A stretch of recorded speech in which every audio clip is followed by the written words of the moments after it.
Hola, ¿cómo están? En la clase de hoy vamos a analizar diversas técnicas de biología molecular que se utilizan en el contexto de la genética médica y que tienen como objetivo detectar distintas variantes alélicas presentes en nuestro genoma. En la primera parte de la clase nos vamos a concentrar en variantes de la técnica de PCR y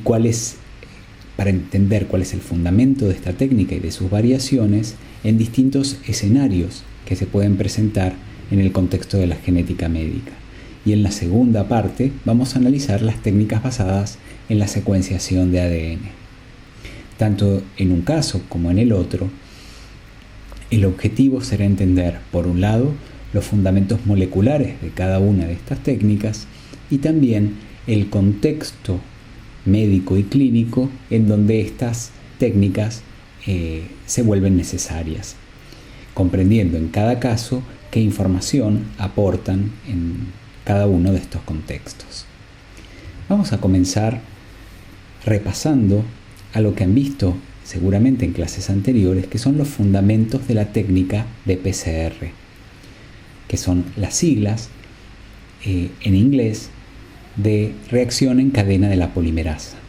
Esta técnica, que fuera desarrollada en los años 80 por el bioquímico Kary Mullis y que recibió, gracias a esto, el Premio Nobel de Química en el año 1993, es una técnica que permite la amplificación de un segmento específico de ADN partiendo de una mezcla compleja. Es, por lo tanto, la reproducción de una reacción química en donde lo que ocurre es la polimerización de ácidos nucleicos. Un aspecto, una ventaja de esta técnica es que uno puede diseñar la técnica de PCR para amplificar un segmento específico del genoma, por más que lo que sea utilizado como molde inicial sea el ADN genómico total. Y esta técnica puede, entonces, a pesar de partir de un molde extensísimo, el ADN genómico total, por ejemplo, extraído a partir de una muestra de sangre periférica u otro material biológico, amplificar específicamente un único segmento de ADN de esa muestra. En esta reacción en cadena de la polimerasa, los elementos que se introducen para producirla son, como ya vimos, el ADN genómico extraído de un paciente, que constituye el molde de la reacción de polimerización, la enzima ADN polimerasa, se usa una ADN polimerasa de origen bacteriano, Taq polimerasa, porque es termorresistente, y para que esta enzima, que es la enzima que polimerizará los sustratos en las reacciones de amplificación, necesita como sustratos a los DNTPs, es decir, desoxirribonucleótidos de adenina, timina, citosina y guanina. Y también necesitará de primers o cebadores, que en breve veremos y repasaremos cuál es la función que cumplen en esta reacción. Para que la ADN polimerasa pueda funcionar, esta enzima requiere de un buffer, una solución amortiguadora que mantenga estable el pH de la solución, y de cationes divalentes de magnesio, ya que actúa como cofactor preservando la estructura tridimensional activa de la ADN polimerasa. Volvamos a poner el acento sobre los DNTPs y los primers como requerimientos moleculares de la actividad de la ADN polimerasa. Decíamos recién entonces que estos desoxirribonucleósidos trifosfatos de adenina, timina, guanina y citosina son los sustratos que polimerizará la ADN polimerasa dependiendo del molde que sea utilizado durante la replicación. Y estas moléculas se encuentran en amplio exceso en la reacción para que ésta proceda de manera rápida y efectiva. Recordemos que para todas las ADN polimerasas, incluidas la Taq polimerasa, que es la polimerasa de origen bacteriano que se utiliza aquí, no pueden sintetizar de novo. Por un lado necesitan una hebra de ADN de cadena simple como molde de polimerización, y por otro lado, al no sintetizar de novo, esto implica que no pueden comenzar de cero una hebra nueva aún teniendo un molde, sino que la actividad enzimática se restringe a elongar una hebra preexistente previamente apareada al molde. Y en particular, el grupo químico que es necesario para esta reacción de polimerización de la polimerasa es que el último nucleótido que ha sido incorporado a esta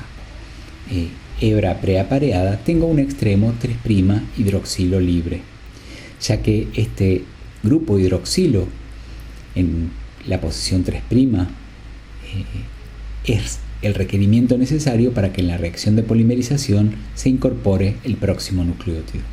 Y el nuevo nucleótido nuevamente tendrá este extremo 3' hidroxilo libre que permitirá la incorporación del nucleótido subsiguiente. Justamente los primers cumplen esta función, ser un segmento de ADN, ya que los primers que se utilizan durante la polimerización que ocurre en la PCR son de ADN, para que sean más estables,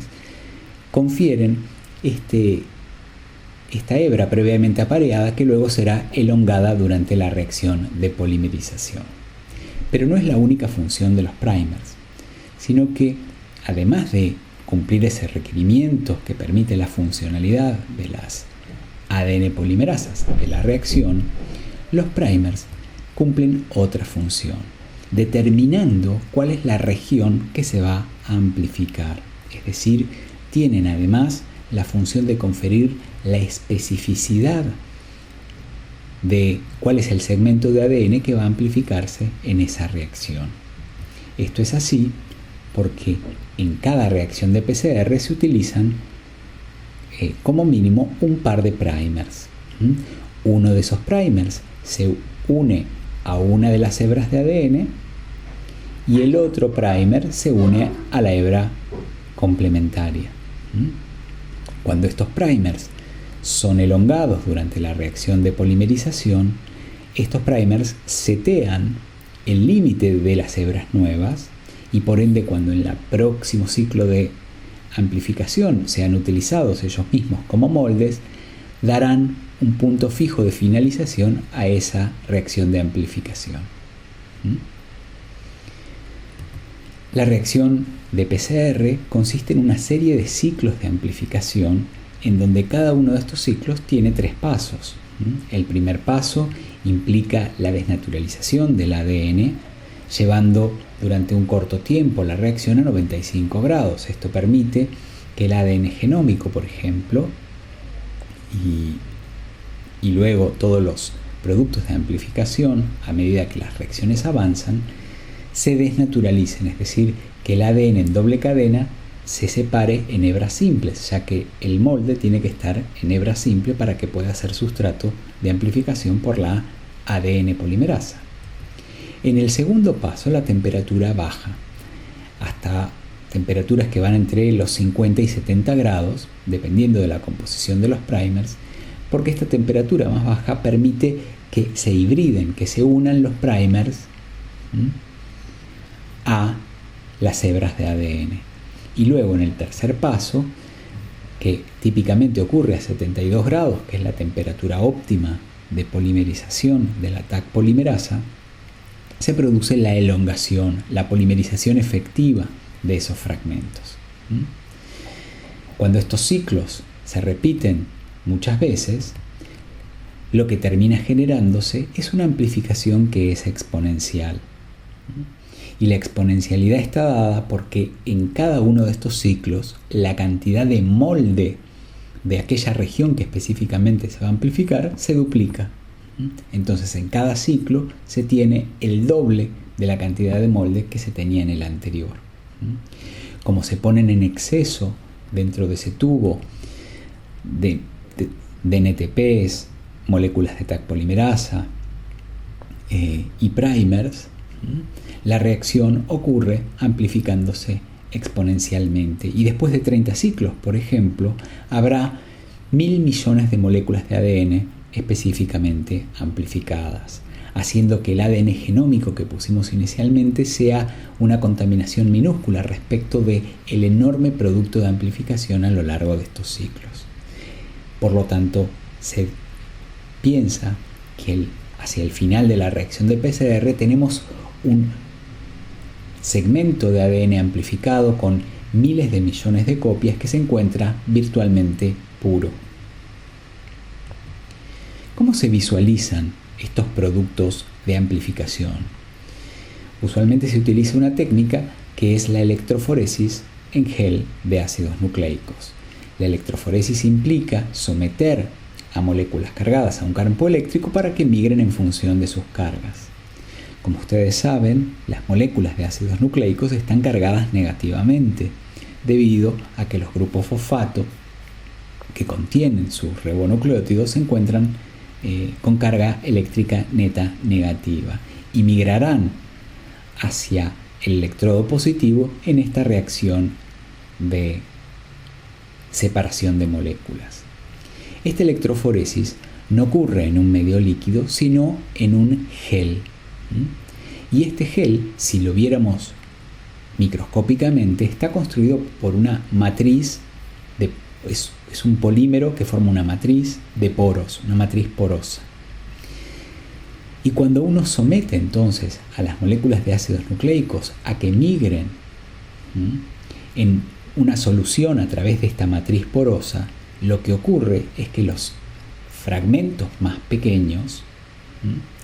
pueden atravesar con mayor facilidad esta red de poros que los fragmentos más grandes, que chocarán un mayor número de veces contra los tabiques de este gel y tendrán una velocidad más retardada. El efecto final entonces es que la electroforesis permite separar a los fragmentos de ADN según su tamaño. Para visualizar los fragmentos de ADN dentro del gel se utiliza una molécula como bromuro de tidio, que es un intercalante de bases. Es una molécula que tiene un tamaño tal que puede meterse entre medio de dos pares de bases sucesivos del ADN. Y una de las propiedades de esta molécula de bromuro de tidio es que cuando es iluminada por luz ultravioleta emite fluorescencia. Entonces, si dentro de la matriz del gel introdujimos moléculas de un colorante como bromuro de tidio y luego revelamos el gel con luz ultravioleta, veremos que se han separado, o sea, veremos marcas fluorescentes allí donde habría ADN. En esta foto de este gel observamos que se han sembrado distintas muestras en cada una de las calles de este gel. Por ejemplo, en la primera calle y en la última calle se sembraron marcadores de peso molecular, es decir, una mezcla prefabricada de distintos tamaños de moléculas de ADN que sirven luego para estimar cuál es el tamaño de la molécula que fue el producto de la reacción de PCR. Imaginemos que aquí corrimos 4 reacciones, 1, 2, 3 y 4. Podemos ver que en las 3 primeras hubo producto de amplificación y podríamos estimar el tamaño de ese producto de amplificación comparándolo con los marcadores de peso molecular, en tanto que en la última reacción no hubo ningún producto de amplificación. A veces estas imágenes obtenidas del revelado de los geles suelen invertirse digitalmente, mostrándonos bandas oscuras sobre un fondo claro, ya que esto suele ser más cómodo para nuestros ojos, para la visualización de nuestros ojos, pero ambos tipos de visualizaciones son frecuentes en trabajos de investigación y en libros de texto. Me gustaría contarles que existen alternativas en la electroforesis para visualizar los productos de amplificación, y la electroforesis puede realizarse a veces en un capilar, es decir, el sistema es equivalente, hay una electroforesis en el sentido de que se aplica un campo eléctrico y hay un polo negativo y un polo positivo, pero ahora el gel está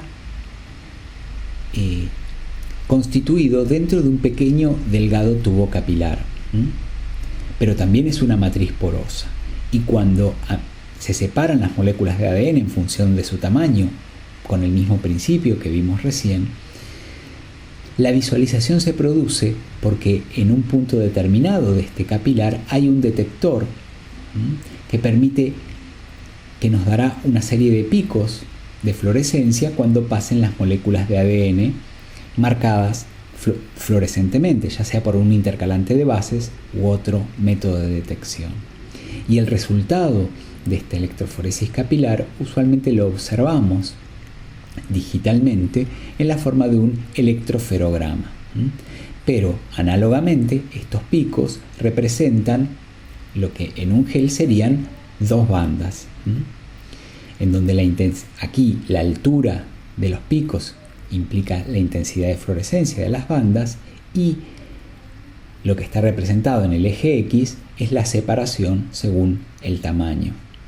O sea que ambos tipos de informaciones pueden obtenerse por electroforesis en gel o por electroforesis capilar. En el primer caso es la visualización del gel y la interpretación del patrón de bandas lo que es informativo, y en el segundo caso es la interpretación del electroferograma correspondiente. Aquí vemos un ejemplo más en donde vemos en la parte superior un electroferograma correspondiente a una reacción de PCR en donde había un único producto de amplificación, un único amplicón, ese es el nombre técnico que le damos, y eso permite explicar este único pico. En cambio, en un segundo ejemplo, imaginemos que en otra reacción de PCR se generaron dos productos de amplificación distintos y esto se observa como una serie de dos picos. A continuación, ya habiendo visto los fundamentos de la técnica de PCR, cuáles son los reactivos que una reacción básica de este tipo conlleva y cuáles son los modos de visualización de los productos de PCR, vamos a intentar comprender los usos de esta técnica en el contexto de la genética médica. Es decir, pensando que vamos a utilizar esta técnica para determinar la presencia o no de determinadas variantes alélicas. Algo importante a considerar es que la PCR es una técnica basada en hipótesis, es decir, que si la estamos utilizando en el contexto médico o clínico es porque estamos buscando una variante alélica en particular. Es decir, el contexto clínico nos debería sugerir que estamos pensando en buscar variantes alélicas de un determinado gen, e incluso dentro de un mismo gen que estamos buscando una cierta mutación en particular, ya que el diseño de los primers en esta técnica requiere haber hipotetizado sobre la naturaleza de estas causas de nuestro cuadro clínico. Veamos un ejemplo en el contexto de una entidad monogénica como la fibrosis quística. No nos meteremos en los detalles de esta patología,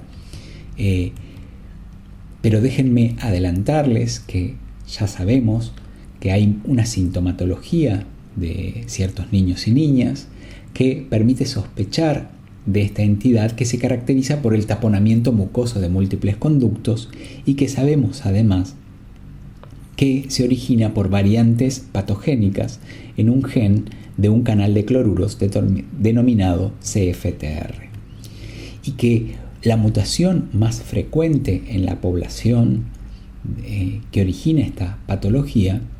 es una mutación que se denomina fenilalanina 508-del, en donde una deleción de 3 nucleótidos en el gen, en un exón, en una región estrictamente codificante, tiene como correlato la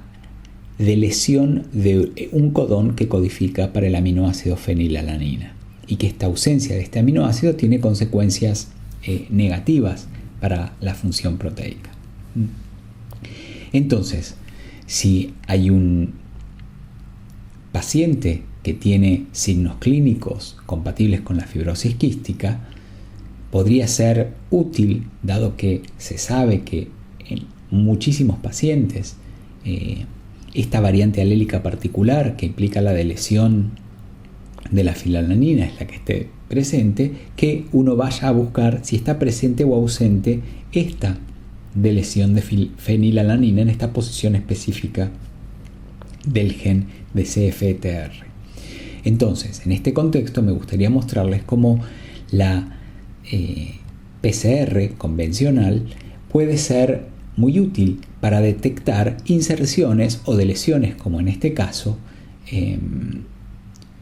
orientadas por una hipótesis de la clínica. Para eso, ya que sabemos cuál es el gen del cual queremos explorar si contiene o no esta inserción o deleción, podemos diseñar un par de primers porque conocemos la secuencia del genoma humano y podemos entonces acceder a ella mediante bases de datos y utilizarla para diseñar nuestros primers, y los diseñaremos en una región flanqueante a la posición en donde puede estar o no la deleción. Aquí en este ejemplo estamos esquematizando en la parte superior una variante alélica que no contiene a la deleción en cuestión y otra que sí la tiene. Notemos que como los primers están en una región flanqueante, en ambos casos, en ambas variantes alélicas, los primers pueden unirse y podrán generar amplicones, es decir, reacciones de amplificación en ambos casos. Pero los productos de amplificación van a ser levemente distintos, ya que si los comparamos entre sí,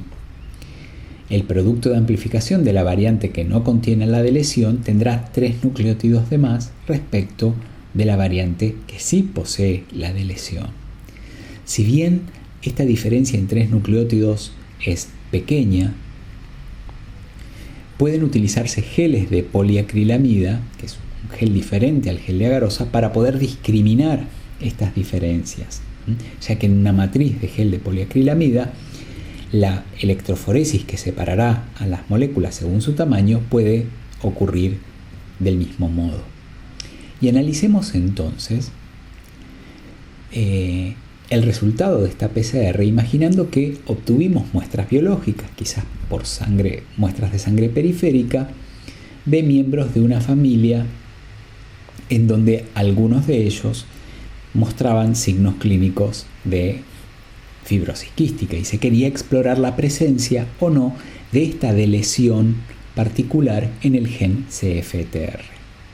Concentrémonos, por ejemplo, en el individuo número 4.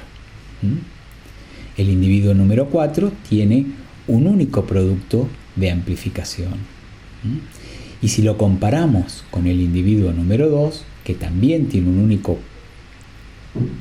fragmento amplicón, producto de amplificación, si los comparamos entre sí, podemos decir que el producto de amplificación del individuo 4 tiene mayor tamaño en pares de bases que el producto de amplificación de 2, porque como habíamos dicho, los fragmentos más pequeños migran más en el gel, pueden atravesar la matriz porosa con menor dificultad que los fragmentos más grandes. Entonces, tendremos que hacer ahora consideraciones respecto de la estructura del genoma humano para saber qué es lo que ha ocurrido allí. Tenemos que considerar, por ejemplo, la naturaleza diploide de nuestro genoma, que nosotros tenemos 2 variantes alélicas, una de origen materno y otra de origen paterno para cada uno de los genes. Si tenemos, tanto en el individuo 2 como en el individuo 4, un único producto de amplificación, diremos que la variante materna y paterna se están comportando del mismo modo, están generando el mismo tipo de producto de amplificación. Ahora bien, ¿cómo comprender un producto de amplificación de mayor tamaño respecto de menor tamaño en el contexto de esta PCR, en donde usamos primers para amplificar un cierto segmento del gen de CFTR? Uno podría decir que el individuo 4, como tiene los tamaños más grandes, sus 2 variantes alélicas, la materna y la paterna, eran variantes alélicas sin la deleción de fenilalanina, 508, en tanto que el individuo 2 tiene sus 2 variantes alélicas con la deleción. Por eso vemos un único producto de amplificación, producto de esos 2 variantes alélicas que fueron utilizadas como molde durante la PCR, pero que generaron el mismo producto de amplificación. En oposición a estos casos, los individuos 1 y 3 tienen dos productos de amplificación, uno más grande y uno más pequeño. Y entonces podemos pensar que en esos individuos una de las variantes alélicas tiene y la otra no, la delesión. O sea que la delesión estaría en heterocigosis en estos dos individuos. Con lo que vimos hasta aquí podríamos pensar entonces que, dado que las inserciones y deleciones pueden generar amplicones, es decir, productos de amplificación de distinto tamaño que luego serán separados por electroforesis en gel, podemos comprender por qué la PCR puede usarse para detectar inserciones y deleciones. Ahora, ¿qué pasaría si nosotros queremos detectar otro tipo de variantes alélicas? Por ejemplo, aquellas provocadas por una mutación de sustitución, en donde no habrá entonces diferencias de tamaño entre los productos de amplificación. Para detectar variantes alélicas provocadas por mutaciones de sustitución, hay que utilizar variantes de la técnica de la PCR, específicamente diseñadas para detectar estas sustituciones. Y una de estas variaciones es la PCR alelo específica, que está específicamente diseñada para este fin. ¿Cuál es la característica del diseño que permite esto? Imaginemos que tenemos dos variantes alélicas que difieren en una mutación puntual, es decir, en la misma región en donde una variante alélica tiene el par AT, otra variante alélica en esa misma posición de ese mismo gen tiene el nucleótido, el par de bases CG. Aquí la clave es diseñar un par de primers en donde uno de ellos se una específicamente en su extremo 3' hidroxilo, aquel que necesariamente tiene que estar apareado al molde para que se produzca la amplificación. Tenemos que diseñar ese primer para que sea también alelo específico, es decir, si lo diseñamos de modo tal que solo pueda unirse a una de las variantes alélicas, en la otra variante alélica habrá un mal apareamiento en este punto. Y esto implica que por más que el otro primer esté unido, una de las variantes alélicas no podrá amplificar durante la reacción de PCR y la otra sí. Entonces, en función de si hay o no producto de amplificación, uno podría inferir cuál de las dos variantes alélicas estaba presente. Por ejemplo, si tomamos muestra de 5 pacientes para determinar cuál de las dos variantes alélicas poseían y tenemos estos resultados, aquí vemos una calle como resultado de la electroforesis en gel revelado de un marcador de peso molecular, pero la PCR del paciente 1 y del paciente 2 y del 5 nos dan un producto de amplificación, podemos decir que ellos tenían por lo menos una variante alélica en su genoma de tipo CG. Ahora, lo que podemos decir también es que los individuos 3 y 4 aparentemente no tenían ninguna variante CG en su genoma. Usualmente estas PCR alelo específicas, para tener la información completa, necesitan hacer otra PCR para detectar la otra variante. Por ejemplo, si con el ADN genómico de los mismos pacientes usamos primers para detectar la otra variante, es decir, primers que puedan unirse cuando esté el dinucleótido AT, pero no el dinucleótido CG, aquí completamos la información. Por ejemplo, vemos que los individuos 3 y 4 que antes no mostraban señal de amplificación, ahora muestran. Entonces podemos decir que las dos variantes alélicas, la de origen materno y paterno, de los individuos 3 y 4 tenían una variante alélica AT y no tenían ninguna CG.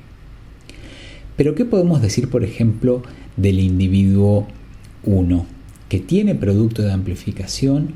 tanto en una PCR como en la otra? En este caso, probablemente este individuo sea heterocigote, es decir, tenga una variante alélica de un origen parental de tipo CG y otra variante AT. Por ende, en ambos casos hubo producto de amplificación. Les dejo para pensar a ustedes cuál será la configuración genética en términos de estas variantes del individuo 5, que presenta amplificación aquí y no aquí. Déjenme contarles que además existe otra variante de la técnica de PCR, denominada PCR-RFLP, que se utiliza para detectar variantes alélicas con mutaciones puntuales de sustitución, es decir, que difieren una respecto de la otra en una mutación de sustitución. Esta sigla RFLP es las siglas en inglés de polimorfismos en la longitud de fragmentos de restricción, y esto alude a la utilización en el contexto de la investigación de unas endonucleasas, se llaman enzimas de restricción, que son endonucleasas de origen bacteriano que pueden clivar al ADN en secuencias específicas. En este caso, si uno quiere diferenciar dos variantes alélicas, por ejemplo, veamos que esta variante difiere en este punto, acá hay AT y acá hay TA, es decir, hay una sustitución en un punto particular. Quien diseña esta técnica tiene que inferir si en el contexto en donde está la variación que uno quiere detectar, si esto contiene alguna secuencia de reconocimiento de alguna enzima de restricción. Si uno va a las bases de datos y compara las secuencias de reconocimiento de las enzimas de restricción y encuentra que esta variación afecta a uno de estos sitios, uno podrá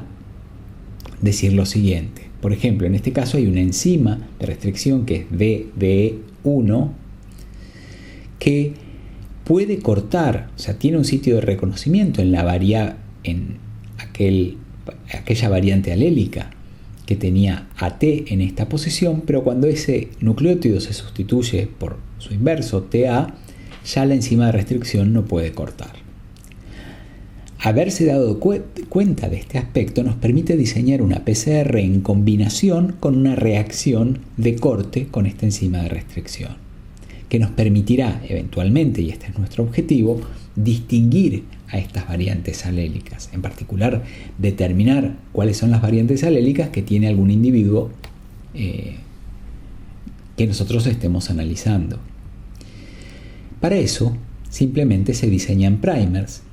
que flanqueen el sitio de restricción, donde está la variante que estamos buscando, y como estos primers no afectan o no se unen a la región potencialmente polimórfica, se unen tanto en una variante alélica como en la otra. Al amplificar por PCR, en ambos casos obtendremos productos de amplificación del mismo tamaño. Y como segundo paso característico de esta técnica los tratamos con la enzima de restricción a los productos de amplificación de la PCR. Entonces, imaginemos qué es lo que ocurre en el primer paso. Las dos variantes alélicas se amplifican por PCR. Tenemos en cada tubo de PCR millones y millones de copias de estos productos de amplificación que son iguales en tamaño. Ahora bien, cuando los tratamos con enzima de restricción, solo uno de los fragmentos puede ser cortado y el otro permanecerá sin ser cortado porque la variante alélica justamente afectaba el sitio de restricción de esta enzima.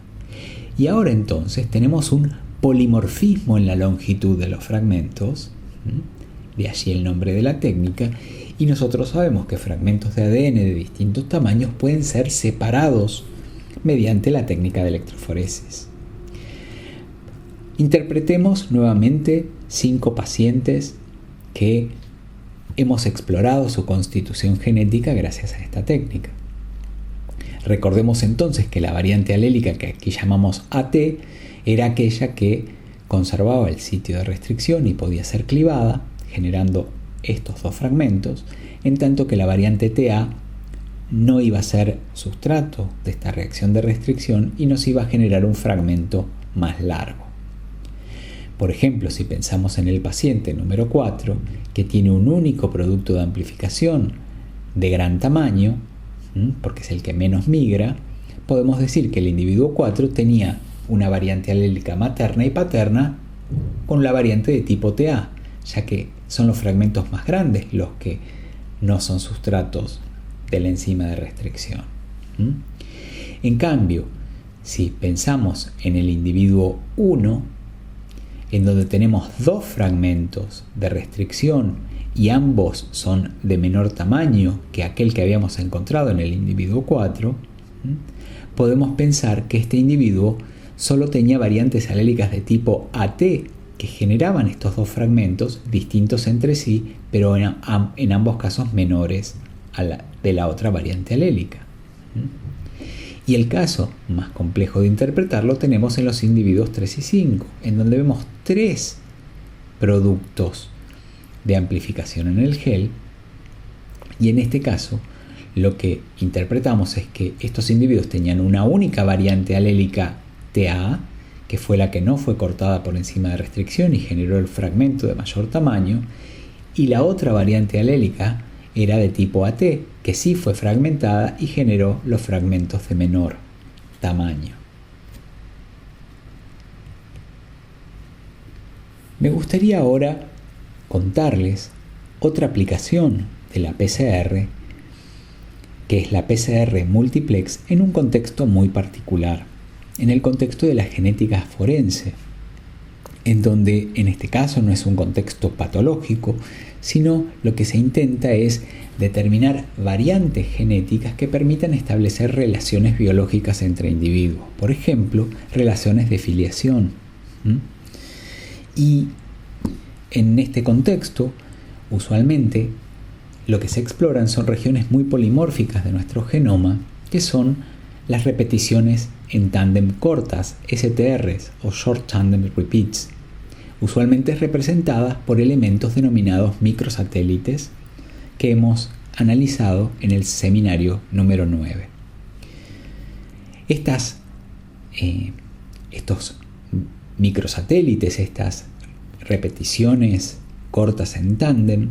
se comportan como variantes alélicas, es decir, todos los seres humanos en la misma posición de determinados cromosomas poseemos una variante de origen materno y de origen paterno de estas regiones repetitivas. Y como son muy polimórficas, difieren entre sí muy frecuentemente en el número exacto de repeticiones que posee cada una. Y como cada uno de nosotros recibió estas variantes, una de origen materno y otra de origen paterno, si uno explora, por ejemplo, para uno de estos microsatélites en particular, probablemente una de esas variantes alélicas deberíamos encontrarlo en nuestra madre biológica y en la otra variante alélica deberíamos encontrarlo en nuestro padre biológico. Para aumentar la fidelidad de estos análisis, por ejemplo, de filiación, no se analiza un único microsatélite, sino que ya en el año 1997 el FBI estandarizó un procedimiento que analiza 13 secuencias de mini microsatélites dispersos a lo largo de distintos cromosomas humanos. Entonces, las inferencias no solo estarán basadas en un único microsatélite, sino en múltiples loci, múltiples posiciones cromosómicas que están en distintos cromosomas. Estos nombres que vemos aquí, TPOX, D8S1179, BWA, etc., son los nombres particulares de regiones repetitivas en tándem que son muy polimórficas en la población humana, pero que todos los humanos en esas posiciones de esos cromosomas tenemos ese microsatélite. Entonces, quería contarles que esta técnica de PCR multiplex se aplica para hacer un análisis de la longitud de estas regiones, para determinar el número de repeticiones que tiene cada uno de estos microsatélites en una reacción simple al mismo tiempo. ¿Cuál es la clave? Aquel aspecto específico de la PCR multiplex, que a diferencia de las PCRs clásicas, en donde usábamos un par de primers para amplificar aquellas regiones del genoma que queríamos amplificar, en este caso vamos a utilizar muchos pares de primers distintos, cada uno de ellos diseñados para amplificar uno de estos microsatélites en particular, es decir, la región flanqueante que permite amplificar aquel microsatélite que está en cada uno de los cromosomas que analizamos. Justamente como esta reacción es compleja porque van a mezclarse en un mismo tubo amplicones provenientes de distintos genes, de distintos pares de primers, suelen utilizarse para visualizar los productos de amplificación fluoróforos, moléculas ligadas a los primers que van a emitir fluorescencia en distintos colores, permitiendo entonces diferenciar por color a los distintos productos de PCR. Como esta reacción es muy compleja porque tenemos por lo menos 13 productos de amplificación distintos, lo que se utiliza es utilizar los mismos fluoróforos para algunos genes que tienen amplicones de tamaños distintos. De modo tal de que combinando estas diferencias de tamaño con diferencias en fluoróforos podemos obtener la información total. Usualmente se combina esta PCR multiplex con la electroforesis capilar para luego detectar los distintos productos tal como vimos, y en el detector pueden detectarse las fluorescencias provenientes de los distintos colores que utilizamos en los fluoróforos de los distintos pares de primers.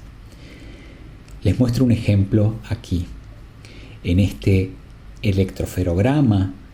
como resultado de haber utilizado múltiples pares de primers con fluoróforos distintos, obtenemos una serie de picos con distintos colores. Recordemos que en el eje vertical la altura de los picos implica la intensidad de la fluorescencia de cada uno de esos productos de amplificación,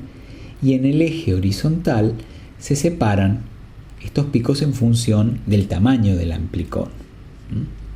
Digitalmente uno puede separar estas señales de distintos colores para hacer un análisis más detallado. Por ejemplo, aquí vemos cómo separamos el canal de aquellos productos de amplificación que tenían un fluoróforo azul en la parte superior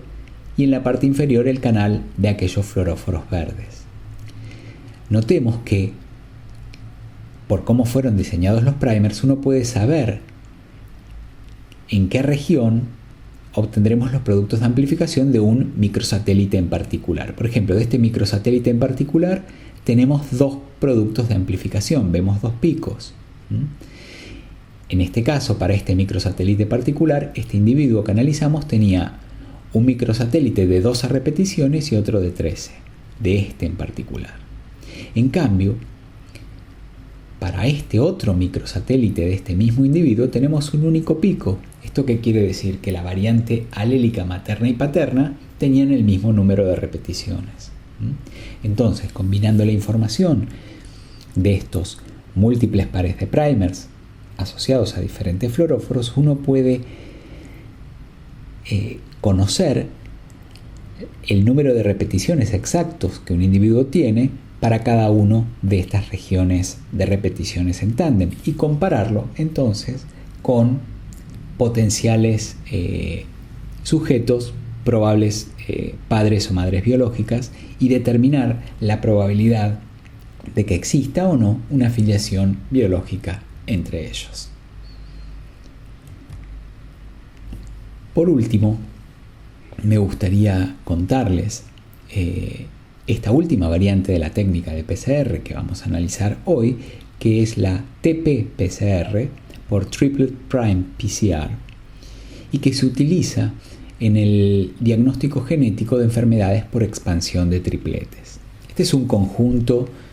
de enfermedades monogénicas denominadas no clásicas que serán analizadas en profundidad en un próximo seminario, pero que se caracterizan por la expansión de una repetición de 3 nucleótidos dentro del gen afectado. Entonces, en la población existen variantes alélicas que tienen un rango normal de repeticiones, es decir, no patogénicas. Y estas, por ejemplo, en este caso particular, los individuos no afectados, en su variante alélica materna y o paterna, tienen entre 5 y 50 repeticiones de este trinucleótido. Una característica de esta enfermedad es que hay algunos individuos que tienen una variante alélica denominada de premutación, con un número mayor de repeticiones, y la premutación se caracteriza por el hecho de que aquellos que portan esta premutación no presentan signos y síntomas de la entidad patológica, pero tienen mucha probabilidad de que en sus gametas se produzca una expansión de la mutación de mayor rango que sí esté asociada luego en la próxima generación a la aparición de signos y síntomas. Como ustedes verán, esta técnica lo que intenta determinar en el contexto en donde hay una hipótesis de que hay una enfermedad de expansión de tripletes detrás de los signos y síntomas de algunos miembros de una familia es determinar si un individuo es portador de variantes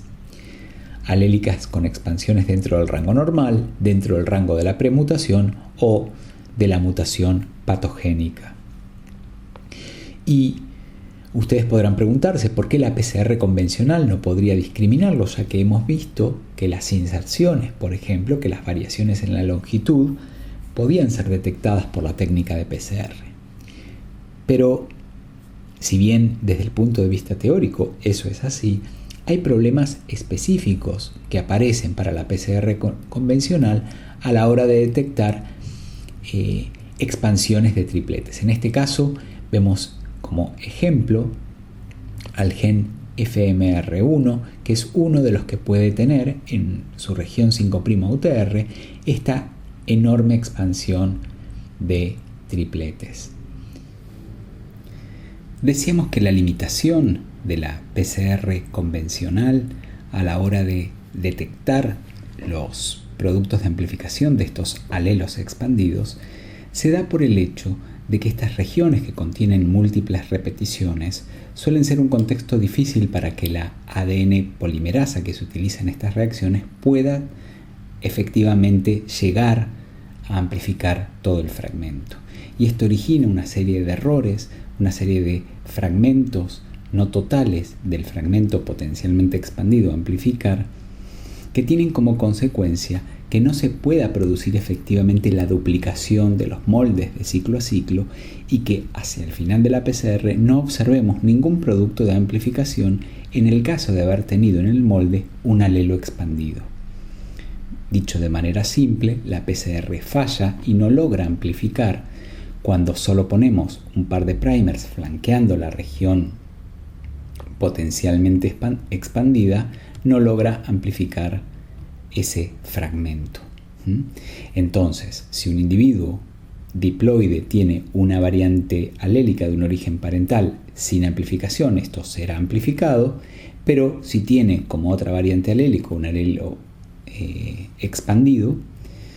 no habrá producto de amplificación y como en el gel solo se verá el producto de amplificación de la variante no expandida, ahí hay un resultado enmascarado.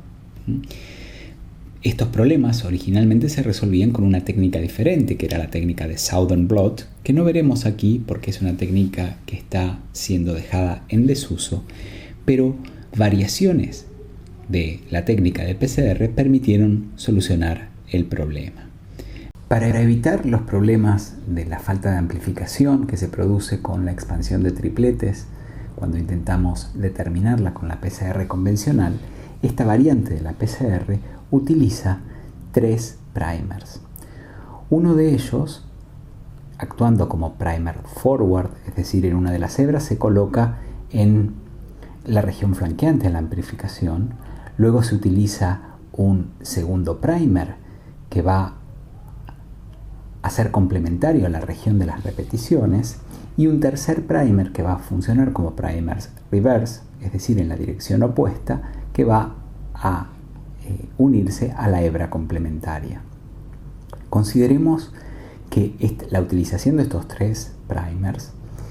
En particular, el primer que se une a las regiones de las repeticiones tiene la siguiente particularidad. Este primer puede unirse en cualquier lugar de la región de las repeticiones, generando productos de amplificación diversos cuando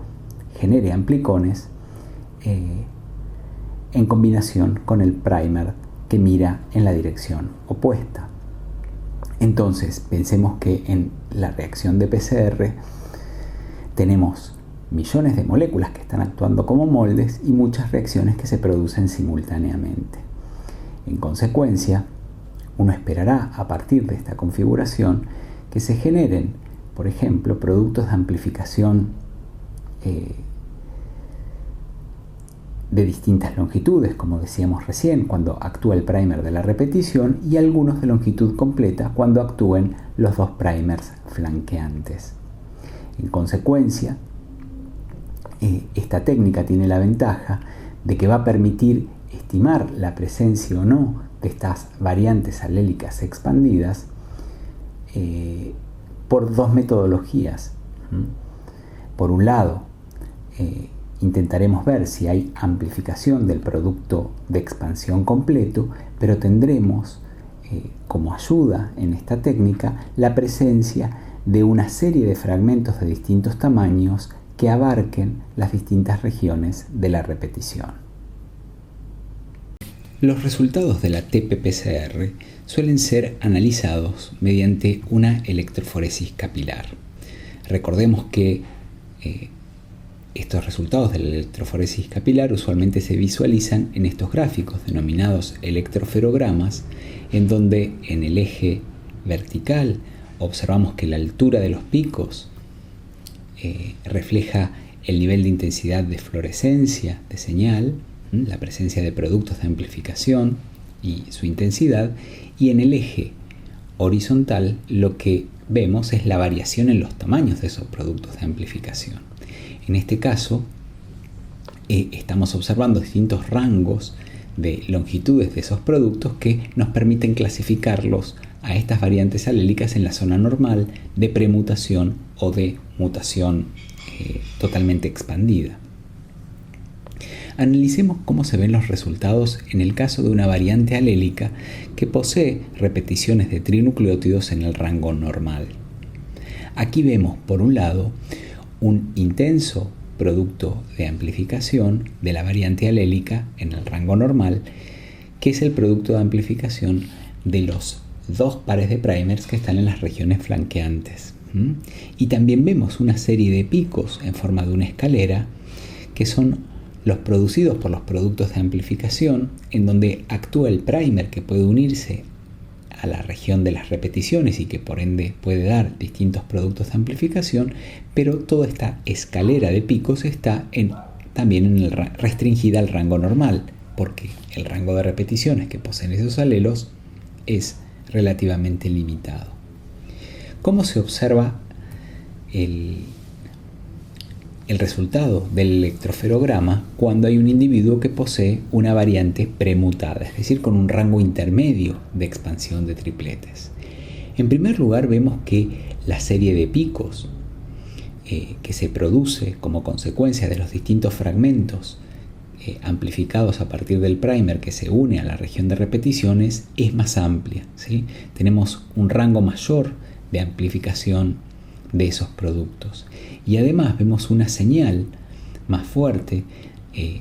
del producto de amplificación mayor, el producido por aquellos primers que flanquean la región de la repetición, que está centrado en un mayor peso molecular. Aquí no vemos un pico único porque usualmente mientras más extenso es el fragmento a proliferar, ocurren una mayor cantidad de errores en los productos de PCR. También vemos que la altura del pico ha disminuido respecto de la vez anterior, justamente porque es menos eficiente ese producto de amplificación y la cantidad de producto total que obtendremos será menor y su intensidad de fluorescencia, la altura del pico, también será menor. Por último, comparemos esto con un portador de una variante alélica con expansión completa, en donde vemos que mientras mayor sea la región expandida, la región de picos que se produce como producto de la amplificación del primer que se unía a la región de repeticiones abarca un rango de pesos moleculares mucho más amplio, y vemos que el pico que corresponde a la amplificación de la región completa tiene menor altura. Esto quiere decir que la eficiencia de su producción es menor, se produjo en menor cantidad, pero el tamaño de ese producto total es mayor que antes y está en la región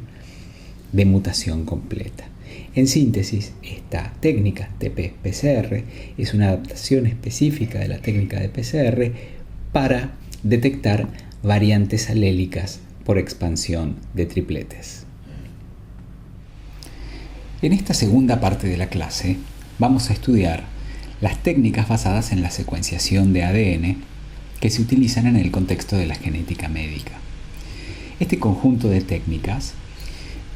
se focalizan en determinar el orden de pares de bases que están presentes en un fragmento determinado de ADN. Y dentro de este conjunto de metodologías vamos a analizar en primer lugar el método de secuenciación desarrollado por Fredrik Sanger, que obtuvo el Premio Nobel de Química en 1980 gracias a este desarrollo, y que, como veremos, fue la metodología que se utilizó para producir la primera secuenciación del genoma humano en el contexto del proyecto Genoma Humano. Luego abordaremos desarrollos posteriores de los últimos 15 a 20 años que, basados en los métodos de secuenciación de Sanger, permitieron expandirlo y que se denominan en conjunto metodologías de secuenciación de alto rendimiento, también conocidas como Next Generation Sequencing o High Throughput Sequencing. Para comprender la metodología de la secuenciación de Sanger, tenemos que volver a analizar algunos mecanismos moleculares que están implicados en la polimerización de los ácidos nucleicos, ya que es la bioquímica particular de la polimerización la que utilizó Sanger como fundamento de su técnica. Recordemos nuevamente que durante el proceso de polimerización de ácidos nucleicos, la ADN polimerasa utiliza una hebra de ADN en simple cadena como molde, pero que no puede polimerizar de nuevo, sino que solo puede extender una hebra previamente apareada que tenga un extremo 3' hidroxilo libre. Vemos en el sector derecho de la diapositiva con mayor detalle molecular a este extremo 3' hidroxilo. Estamos viendo que el último nucleótido agregado a una cadena, en la posición 3' del azúcar, tiene un grupo hidroxilo, que será utilizado para formar un nuevo enlace covalente con el nucleótido entrante, formando un enlace fosfodiéster, permitiendo la incorporación del nuevo nucleótido. Luego, el que funcionará como próximo nuevo nucleótido terminal de la cadena tendrá a su vez otro extremo 3' hidroxilo que funcionará de modo similar, es decir, permitiendo la incorporación del nucleótido subsiguiente. Teniendo en cuenta esto, Sanger ideó utilizar variantes de los nucleótidos que impidiesen el desarrollo de la polimerización. Aquí vemos un nucleótido estándar que tiene el grupo hidroxilo asociado al carbono 3' del azúcar y una variante que fue la que utilizó Sanger, que se denominan dideoxirribonucleósidos trifosfato, donde se carece de este grupo hidroxilo en posición 3'. Si uno en una reacción de polimerización in vitro agrega estos dideoxinucleótidos, es decir, nucleótidos que carecen de este extremo 3' hidroxilo, una vez que estos son incorporados, finalizan la polimerización porque ningún nucleótido podrá incorporarse uniéndose a ellos, ya que carecen de este grupo funcional que permitía la incorporación del nuevo nucleótido. ¿Cómo entonces esta bioquímica particular le permitió a Sanger idear una metodología para la secuenciación de los ácidos nucleicos? Pensemos en una reacción de polimerización que ocurre en un tubo de laboratorio. Allí se introduce los sustratos de la polimerización, una ADN polimerasa, los DNTPs, es decir, desoxirribonucleótidos de adenina, guanina, citosina y timina, y cantidades pequeñas de dideoxinucleótidos de las 4 clases. Además, pensemos que estos dideoxinucleótidos, que están en cantidades mucho más pequeñas que el resto de los nucleótidos naturales, van a estar marcados cada uno de ellos con un fluoróforo diferente. Por otro lado, se agrega el molde, que será un fragmento de ADN del cual se quiere determinar la secuencia de bases que posee. Ustedes pensarán que será necesario la información de la secuencia de este fragmento para diseñar un primer necesario para introducir como condición de posibilidad de funcionamiento del ADN polimerasa. Un truco bioquímico que se utilizó en este contexto fue agregar químicamente en el extremo de la molécula de ADN que se quería secuenciar, es decir, de la cual se desconocía aún su secuencia de nucleótidos, un fragmento de ADN que aquí estamos representando con esta línea verde de secuencia conocida. Cuando se une químicamente este fragmento de secuencia conocida, uno podrá diseñar un primer complementario a esta secuencia conocida y que permita actuar entonces como iniciador de la polimerización de la región que aún se desconoce. Aquí no estoy representando, pero imaginemos entonces que un primer complementario a esta región conocida diseñada por el investigador se agrega también a esta reacción de polimerización. Pensemos entonces en esta reacción que, si bien nosotros estamos representando a la hebra en cadena simple, que originalmente esta hebra se encuentra en cadena doble, pero que solo vamos a utilizar un único primer, a diferencia de la PCR, que se pegue a la hebra que va a ser utilizada como molde. Imaginemos, como segunda instancia para complejizar la representación de lo que está ocurriendo aquí, que esta reacción está ocurriendo millones de veces dentro de este tubo en forma paralela. ¿Esto qué quiere decir? Que no hay una única ADN polimerasa y un único conjunto de estos nucleótidos, sino que estos componentes están por millones y el molde y los primers también se encuentran por millones. Entonces, imaginemos que comienza la reacción de polimerización y entonces los primers que aquí no estamos representando se unen a la región conocida que fue adherida en un extremo de la molécula y comienza la polimerización. Como la mayoría de los componentes naturales están en exceso, lo más probable es que en la mayoría de los millones de moléculas que tenemos como molde, la polimerización ocurra de manera completa. Pero en algunas de las moléculas dentro de ese tubo, por azar, la ADN polimerasa puede poner justo en el primer nucleótido a polimerizar un dideoxi. Y en esa molécula que se polimerizó con ese dideoxi, allí terminará la polimerización de esa molécula. No podrá incorporar ningún nucleótido más. Lo mismo ocurrirá con la segunda posición. La mayoría de las moléculas siguen su polimerización, pero habrá un subconjunto pequeño que justo incorporarán por azar en la segunda posición de polimerización, se mete un dideoxi nucleótido que será complementario al molde y será polimerizado y termina la polimerización. Esto ocurrirá entonces de manera seguida en cada una de las posiciones de la polimerización.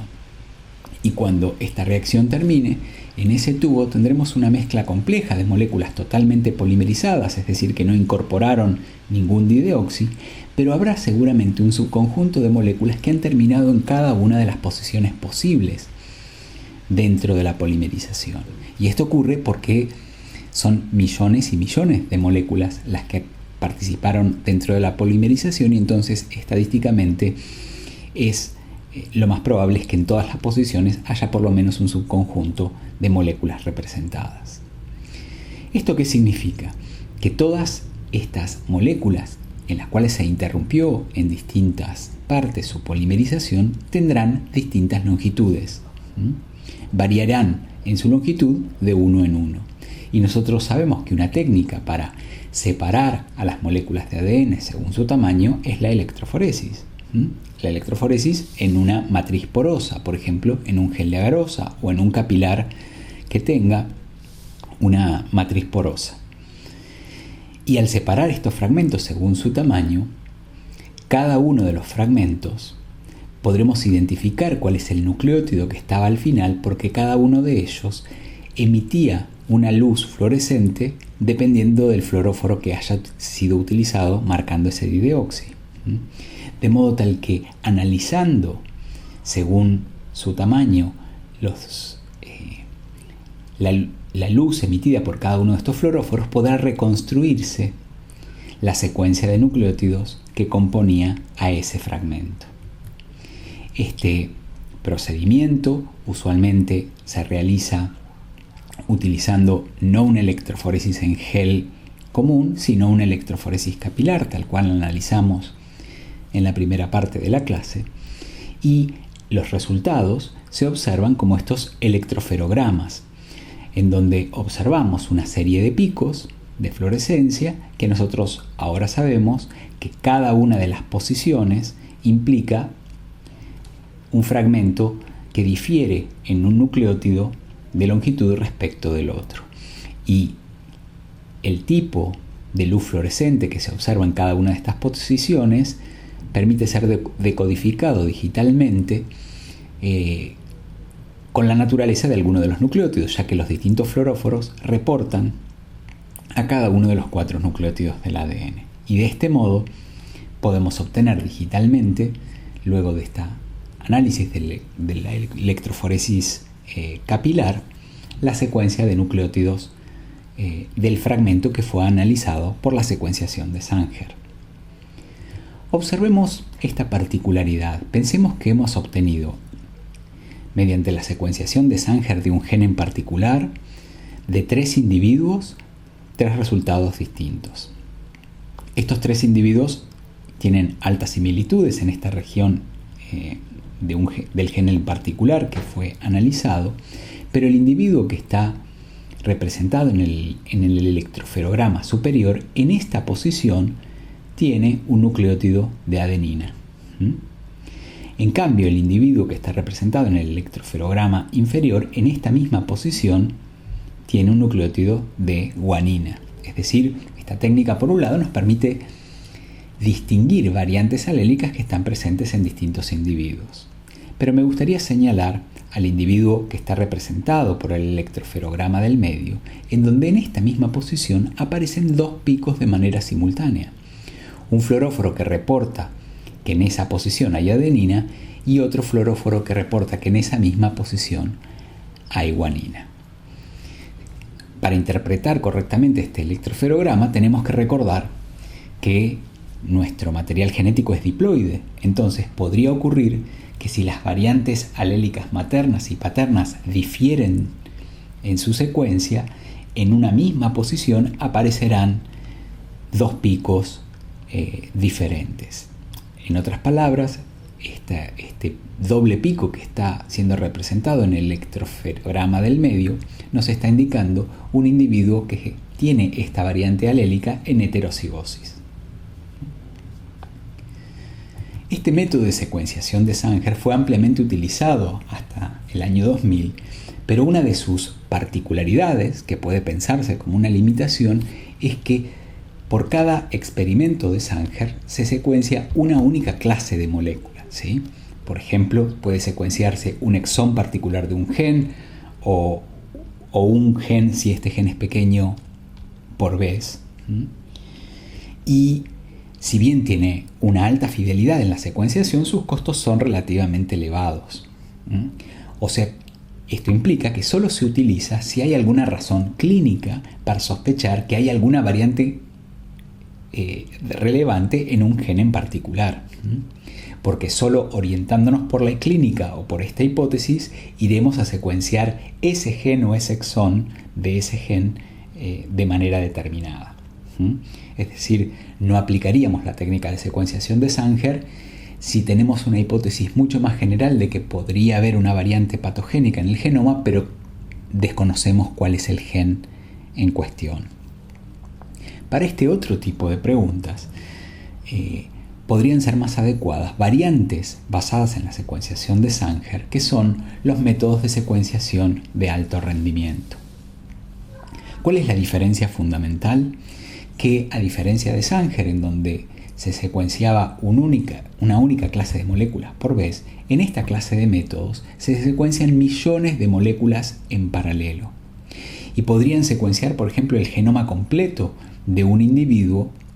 a un costo relativamente accesible y en tiempos mucho más cortos. Si bien nosotros no vamos a analizar, no es el objetivo de la materia, analizar la bioquímica del procedimiento de secuenciación de alto rendimiento, este implica extracción de ADN de un individuo, la fragmentación de estas moléculas de ADN, la secuenciación de los fragmentos en paralelo y luego un análisis bioinformático en donde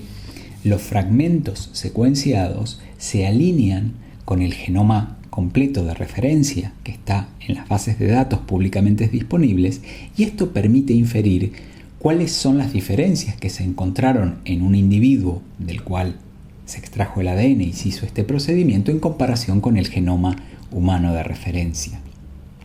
Esta metodología de manera creciente se está utilizando en el contexto de la genética médica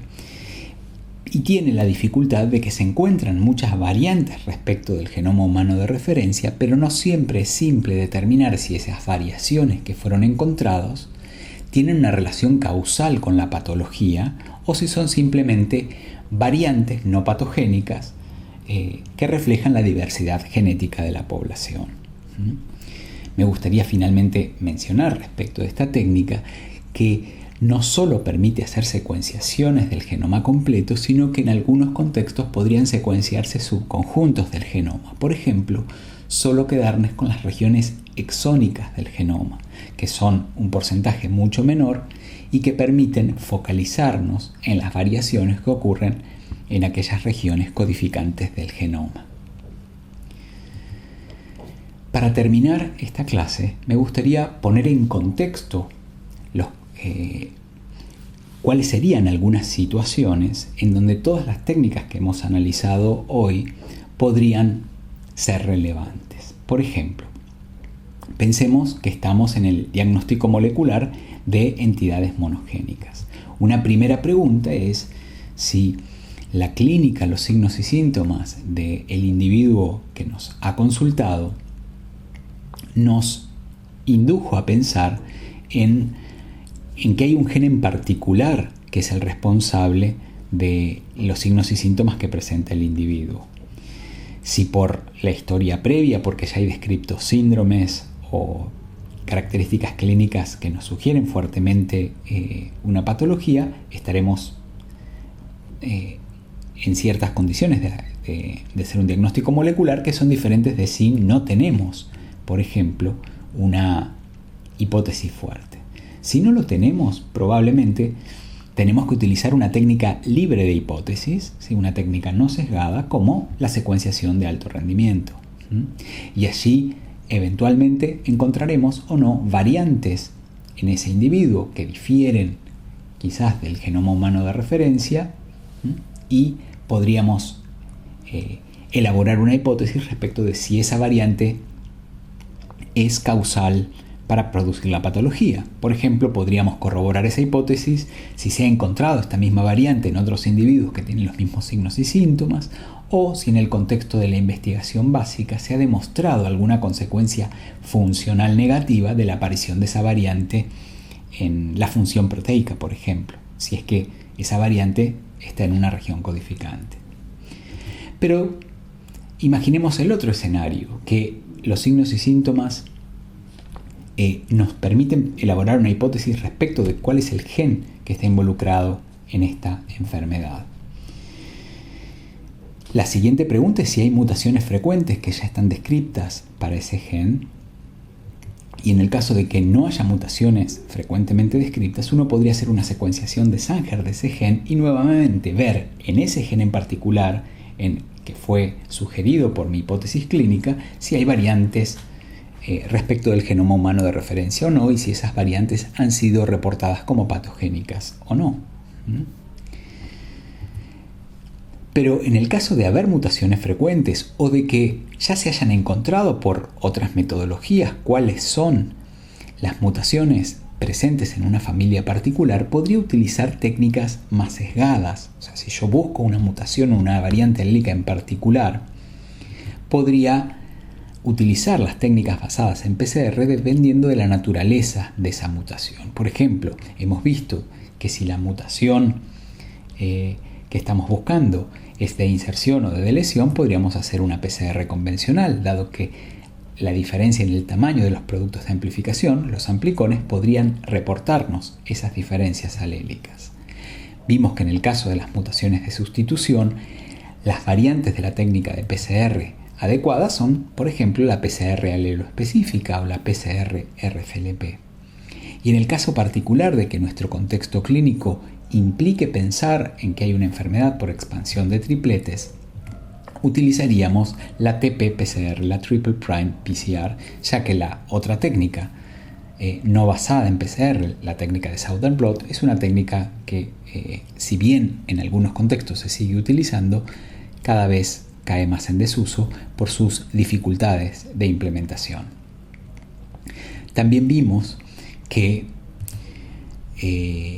una variante de la técnica de PCR, en particular la PCR multiplex, se utiliza en el contexto molecular de la genética forense. Aquí no hay una entidad patológica en juego, sino que lo que se busca es determinar cuál es el perfil de repeticiones en tándem cortas, en particular de los microsatélites, en el contexto de las técnicas de filiación, por ejemplo, u otras técnicas asociadas a la genética forense. Con esto terminamos la clase de hoy y nos veremos en un próximo encuentro.